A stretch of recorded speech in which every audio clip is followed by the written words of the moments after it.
Hello friends, welcome to this channel top ranker pharmacy. आज की class में हम लोग पढ़ेंगे सेल, जिसे हम लोग कहते हैं कोशिका। ठीक है, सेल क्या होता है? तो cell is the biological, structural and functional unit of all living organism. मतलब हमारे जो बॉडीज बने हुए हैं वो किस चीज से बने हुए हैं? सेल से। इसलिए इसको बोला जाता है smallest unit of our life. हमारा जो लाइफ बना हुआ है, हमारा जो लेवल बना हुआ है, वो सबसे उसका जो छोटा यूनिट है वो कौन सा है? हमारा सेल है। जब सिमिलर टाइप ऑफ सेल, जैसे अगर हमारा सिमिलर टाइप के सेल्स कंबाइन होंगे तो क्या बनाएगा? टिश्यू बनाएगा। तो हम लोग जानते हैं कि सेल जब कंबाइन होकर क्या बनता है? टिश्यू बनता है।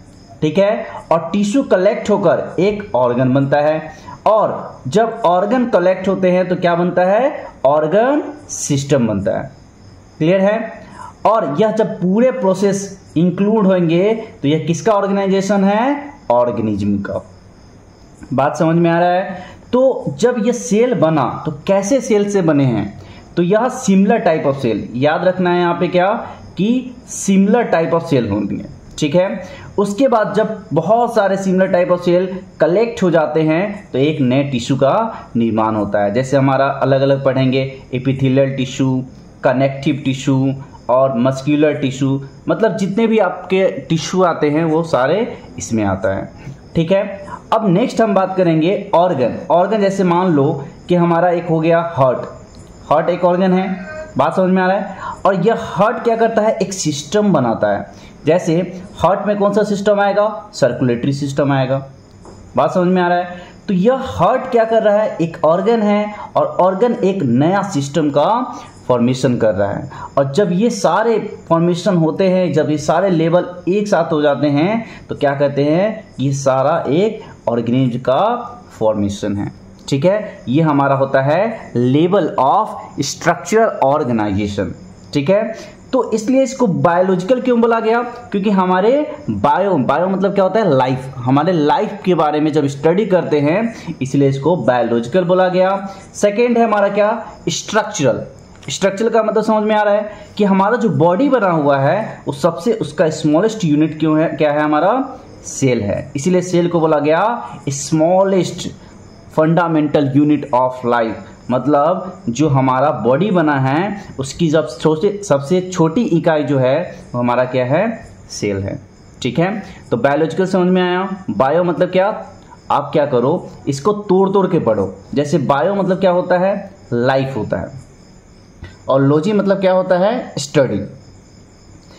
मतलब कि जब हम अपने लाइफ के बारे में स्टडी करते हैं, लाइफ क्या हो सकता है? हमारा बॉडी का स्ट्रक्चरल ऑर्गेनाइजेशन हो सकता है। तो बायोलॉजिकल स्टडी करते हैं, स्ट्रक्चरल स्टडी करते हैं, और फंक्शनल जैसे देखो हार्ट क्या हुआ? इसी से बना। जब कलेक्ट हुआ तो टिश्यू बना, टिश्यू से ऑर्गन बना, फिर एक नए हार्ट का फॉर्मेशन किया। तो ये हार्ट क्या हुआ? हमारा ऑर्गन।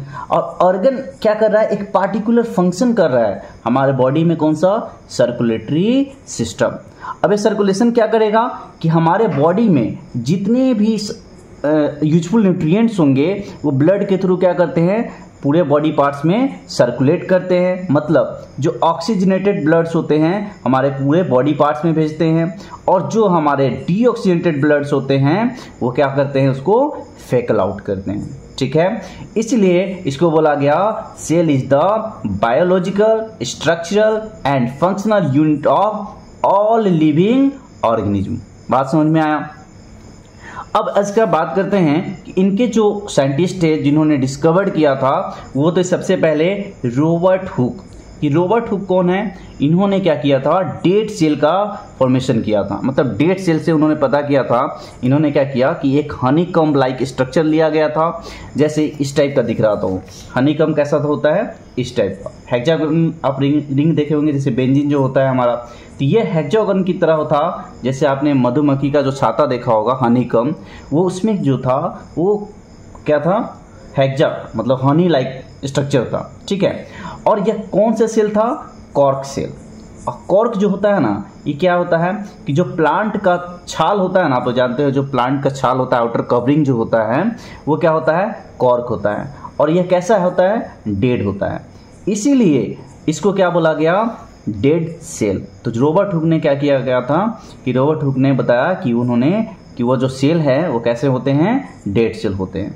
ठीक, फिर एक साइंटिस्ट आए एवी लीवेनहॉक, इनका फुल नाम है क्या, एंटोन वॉन लीवेनहॉक। इन्होंने किसके बारे में पढ़ा था कि लिविंग सेल, याद रखना है, कंफ्यूजन नहीं होना है कि जो रॉबर्ट हुक थे उन्होंने फर्स्ट लिविंग सेल डिस्क्राइब नहीं किया था, वो लीवेनहॉक थे।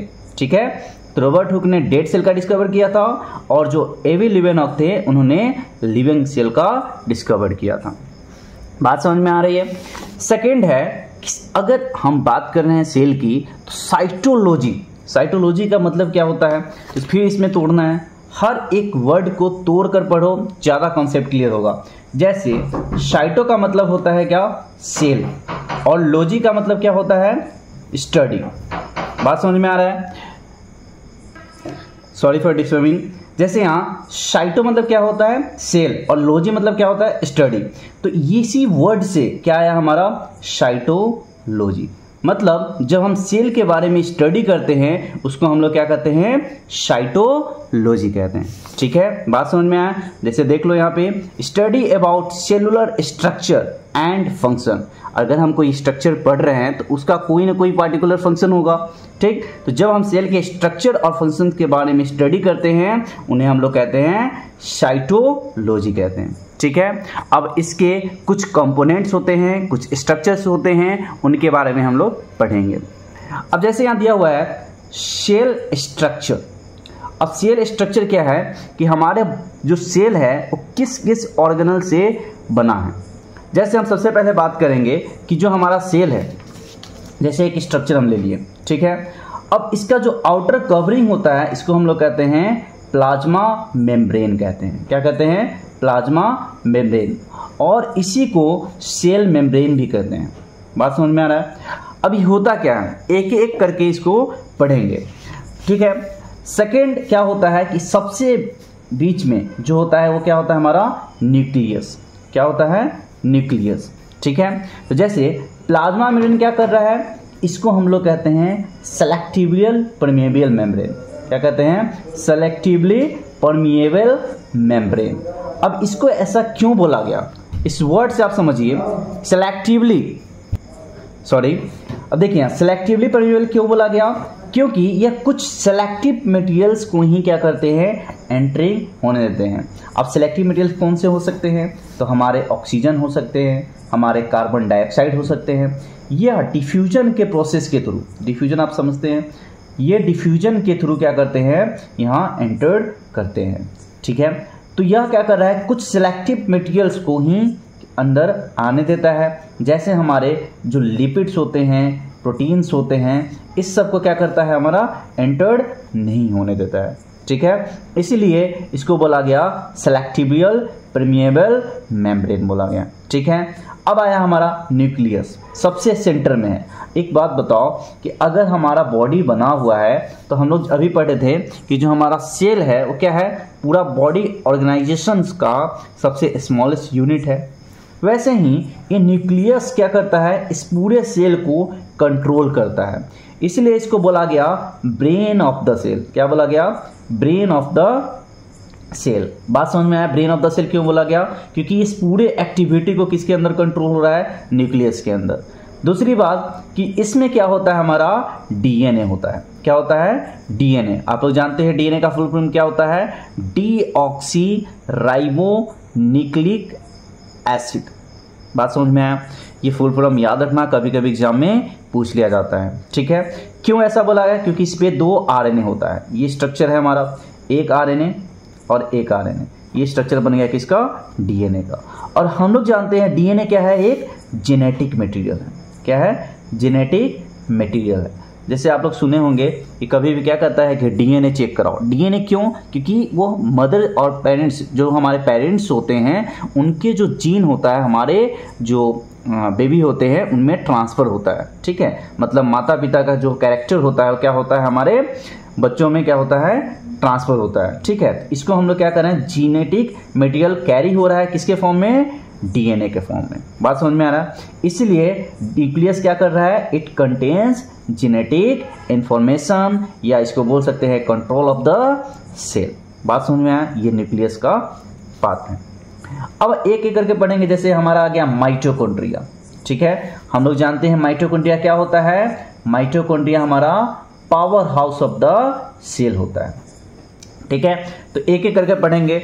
सबसे पहले समझ लीजिए कि सेल का कुछ फंक्शंस है, जैसे कि सेल ग्रोथ में। अब एक बार बताओ कि सेल डिवाइड होगा तभी तो एक नया टिश्यू बनेगा, है ना। जैसे हमारे बॉडीज में जैसे कभी क्या होता है, कट जाता है, तो कटता है तो क्या होता है, व्हाइट आ जाता है। वो हमें क्या दिखाई देता है, सेल। जैसे ब्लड सेल्स हो गया, व्हाइट ब्लड सेल्स हो गया, रेड ब्लड सेल्स हो गया, वो सब क्या है, सेल ही तो है, ठीक है। तो ये जो सेल्स है फिर से वो क्या होता है, रिपेयर होना स्टार्ट हो जाता है। और रिपेयर क्यों हो रहा है, क्योंकि उसमें क्या हो रहा है, डेवलपमेंट, डिफरेंशिएशन और ग्रोथ हो रहे हैं, ठीक है। सेल ग्रोथ में हेल्प करता है। मेटाबॉलिज्म, मेटाबॉलिज्म मतलब समझ में आ रहा है कि मेटाबॉलिज्म मतलब हमारे बॉडी के अंदर जितने भी रिएक्शंस होते हैं उनको हम लोग कहते हैं मेटाबॉलिज्म कहते हैं। सेकेंड है सेल डिवीजन। वही बताया मैंने कि सेल क्या होगा, टूटकर डिवाइड होगा। जैसे हम लोग जानते हैं अमीबा में क्या होता है, जैसे सिंगल सेल है, ये टूटकर क्या होता है, डबल सेल में कन्वर्ट हो जाता है, ठीक है। ये चीज आप देखना होंगे कि इसमें क्या होता है, बाइनरी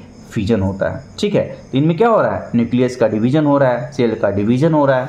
बात समझ में आ रहा है? फिर है मॉलिक्यूलर ट्रांसपोर्ट। जैसे अब ये सेल है हमारे बॉडी में, जैसे आप लोग अभी हम बताए हैं कि हार्ट क्या कर रहा है, ये ट्रांसपोर्ट कर रहा है ना। हमारे हार्ट क्या करते हैं, सेल्स के थ्रू क्या करते हैं, वो सारे बॉडी ऑर्गेनल्स में, बॉडी पार्ट्स में भेजते हैं, ठीक। सिंथेसिस ऑफ प्रोटीन, प्रोटीन के बनाने में भी मदद करता है, ठीक है। अब देखेंगे हम कि जो हमारे सेल के पार्ट्स होते हैं, कुछ पार्टिकुलर्स, जैसे देखिए प्लाज्मा मेम्ब्रेन। क्या है, प्लाज्मा मेम्ब्रेन, ठीक है। प्लाज्मा मेम्ब्रेन हम अभी बताए हैं कि cell membrane is a selectively permeable biological membrane allow only certain substance to pass through it. जो मैंने समझाया है वही यहाँ पे लिखा हुआ है कि सेल मेम्ब्रेन को हम लोग सेलेक्टिवली परमिएबल मेम्ब्रेन कहते हैं, इसलिए क्योंकि वह कुछ सर्टेन सब्सटेंस को ही क्या करते हैं, अंदर आने देते हैं, ठीक है। कैसा होता है, तो अब जो फ्लेक्सिबल होता है, थीन होता है, बैरियर की तरह काम करता है। बैरियर का करने का क्या मतलब है, प्रोटेक्शन करना, है ना। मतलब अंदर आ रहा है, बाहर आ रहा है, तो जो एक्सटर्नल कंटेंट्स है और जो इंटरनल कंटेंट्स है उसको सेपरेट करने का भी काम कौन करता है, हमारा प्लाज्मा मेम्ब्रेन कहते हैं, ठीक है। जैसे यहाँ पे कुछ फंक्शंस लिखे हुए हैं, ठीक है। देखिए यहाँ पे it regulates transfer of certain specific molecules through the cell membrane. जैसे गैप जंक्शन दिया हुआ है, एक गैप जंक्शन क्या होता है, समझ में आ रहा है? इस वर्ड से मतलब निकालिए। गैप मतलब क्या, कुछ एक गैप बना होगा जिसके थ्रू जो हमारे पार्टिकल्स है, जो सिलेक्टिव मटेरियल्स है, वो क्या हो सके, अंदर आ सके, ठीक। फिर दिया हुआ है prevents entering of other substance that can be harmful for sale. मतलब जैसे भी बताया लिपिड प्रोटीन्स होते हैं, वो प्लाज्मा मेम्ब्रेन में ट्रांसपोर्टिंग में मदद करते हैं, लेकिन क्या करते हैं कि जो यूजफुल न्यूट्रिएंट्स नहीं होंगे उसको अंदर आने में आएगा तो क्या होगा, वो सेल के लिए हार्मफुल होगा, ठीक। तो क्यों आने देगा, ठीक है। फिर है अगला, it made up of proteins and lipid. याद रखना, एग्जाम में पूछा जाता है कि प्लाज्मा मेम्ब्रेन होता क्या है, किस चीज़ से बना होता है। तो जो हमारे प्लाज्मा मेम्ब्रेन्स होते हैं वो कैसे होते हैं, तो फॉस्फोलिपिड बाइलेयर से बने होते हैं। याद रखना है कि वो लिपिड और प्रोटीन दोनों से मिलकर बने होते हैं। बात समझ में आ रहा है? अब हम नेक्स्ट देखेंगे क्या, साइटोप्लाज्म, ठीक है। साइटोप्लाज्म क्या होता है,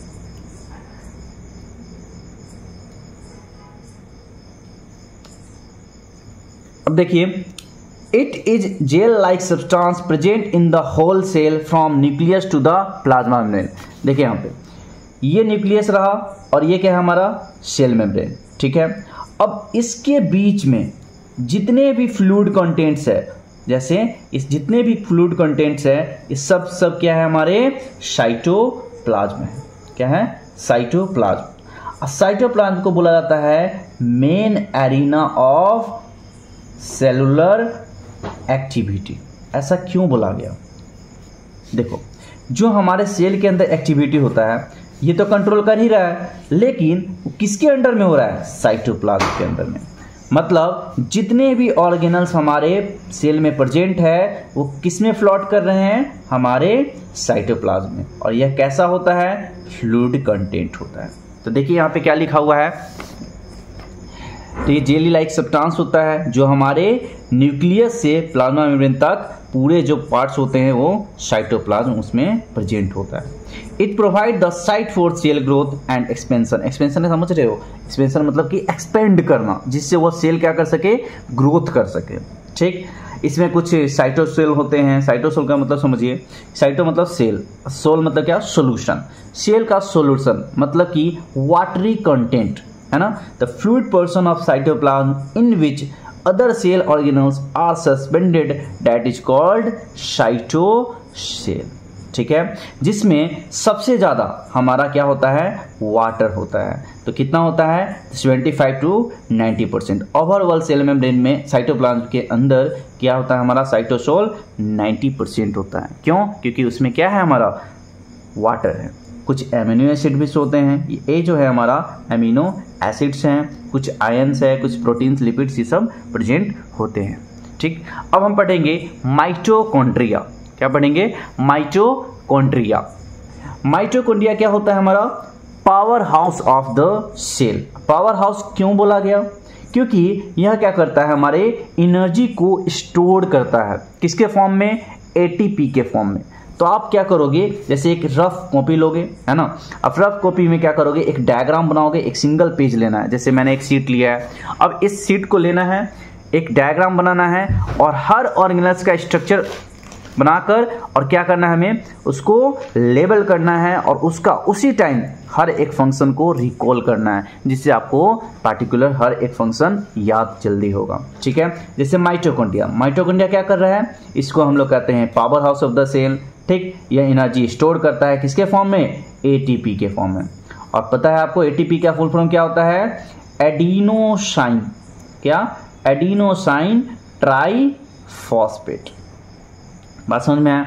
तो mitochondria is also known as a powerhouse of the cell. They perform cellular respiration. अब समझिएगा, जिसको क्या होगा? एनर्जी की कमी होगी, मतलब एटीपी कम होगा, वहाँ क्या होगा? हमारा माइटोकॉन्ड्रिया होगा।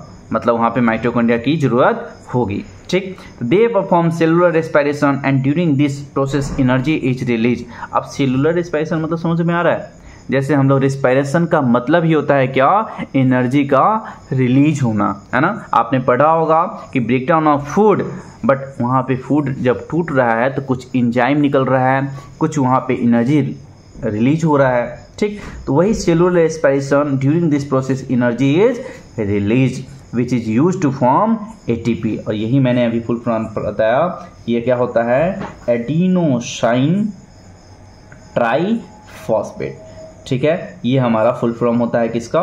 एटीपी का। ठीक, तो एनर्जी जो स्टोर होता है किसके फॉर्म में होता है? एटीपी के फॉर्म में होता है। ठीक, एक और चीज हम बताएंगे यहाँ पे कि एटीपी को ही क्या बोला जाता है? Energy currency of the cell.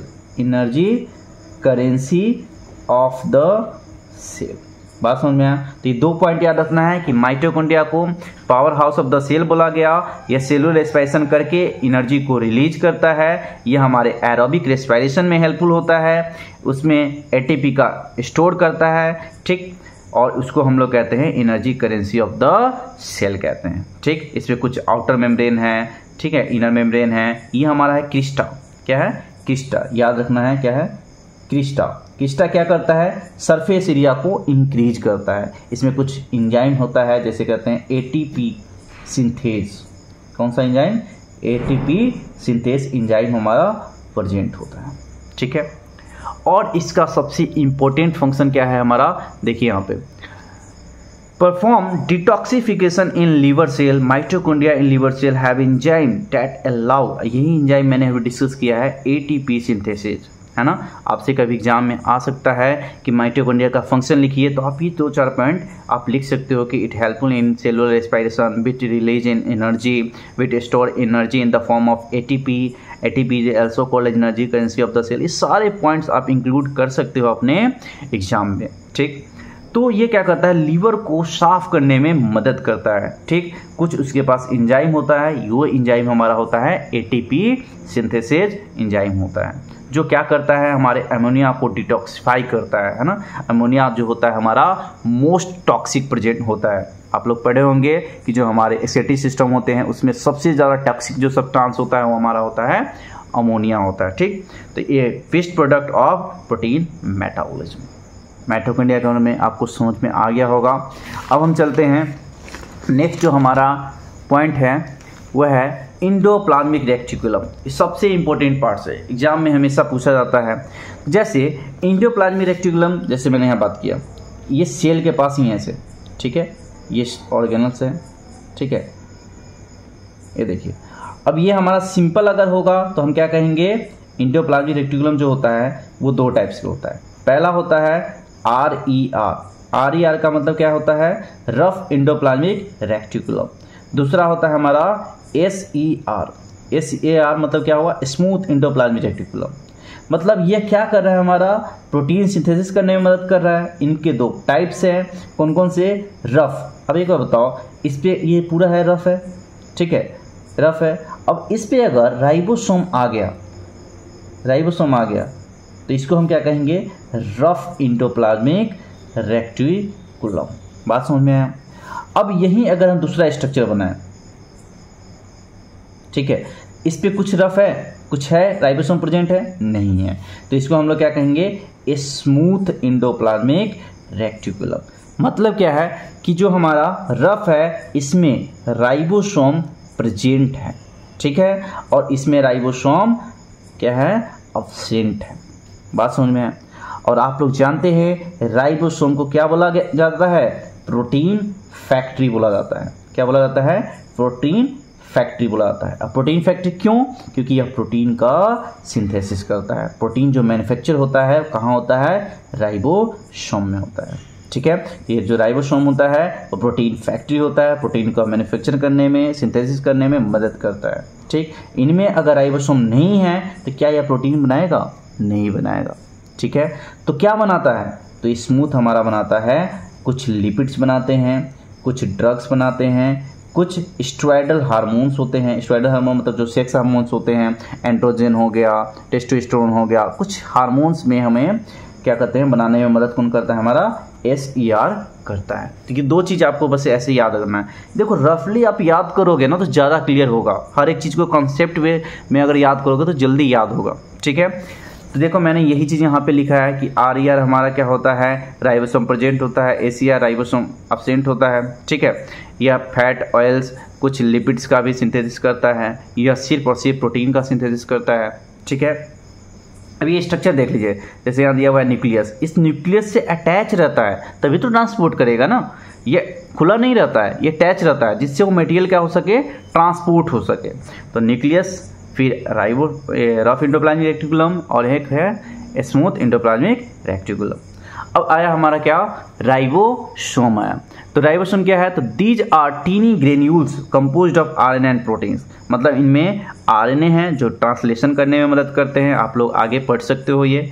दूसरा है हमारा प्रोटीन सिंथेसिस में मेजर रोल है, तभी तो इसको बोला गया प्रोटीन फैक्ट्री, ठीक है। ये चीज़ याद रखना है।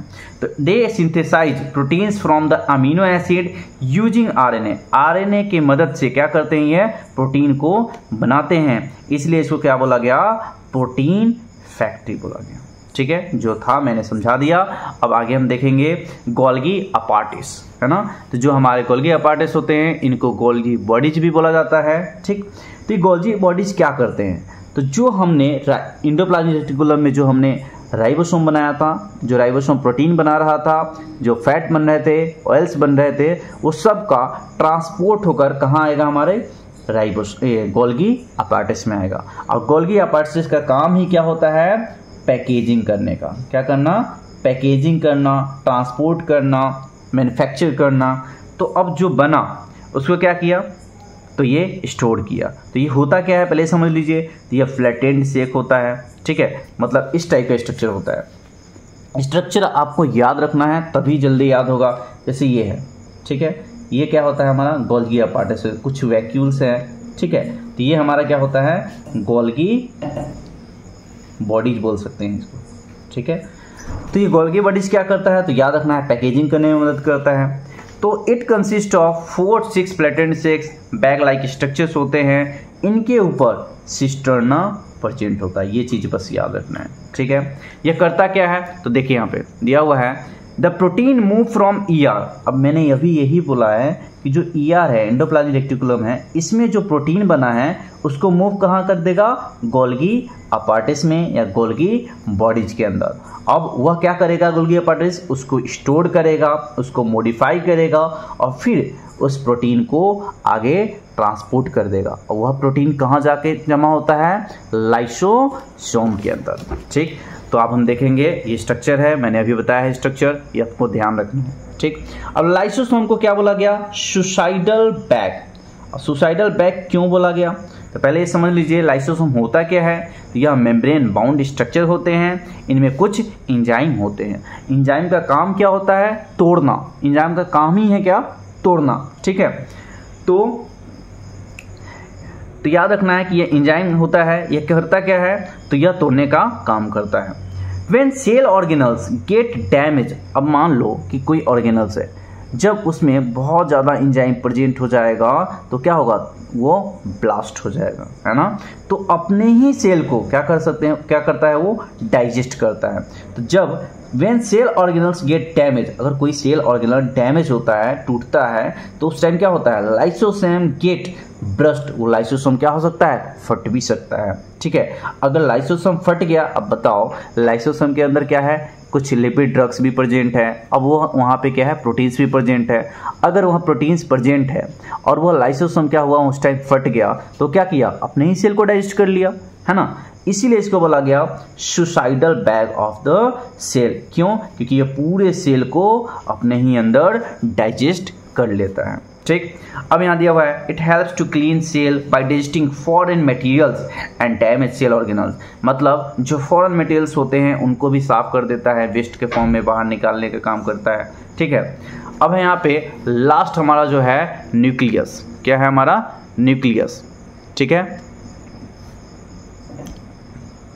देखिए यहाँ पे जनरली स्पेरिकल और oval in shape and it is largest structure of the cell, है ना।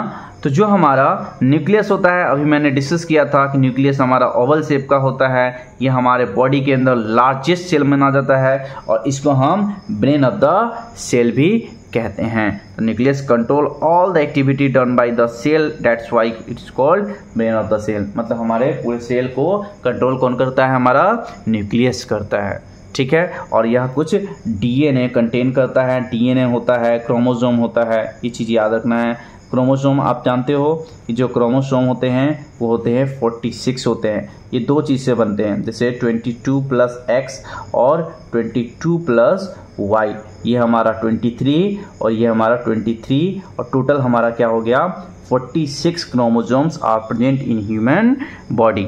अगर आपसे पेयर में पूछे तो आप बोलोगे 23 पेयर्स, और अगर सिंगल पेयर्स होगा तो 46 chromosomes are present in human body, ठीक है।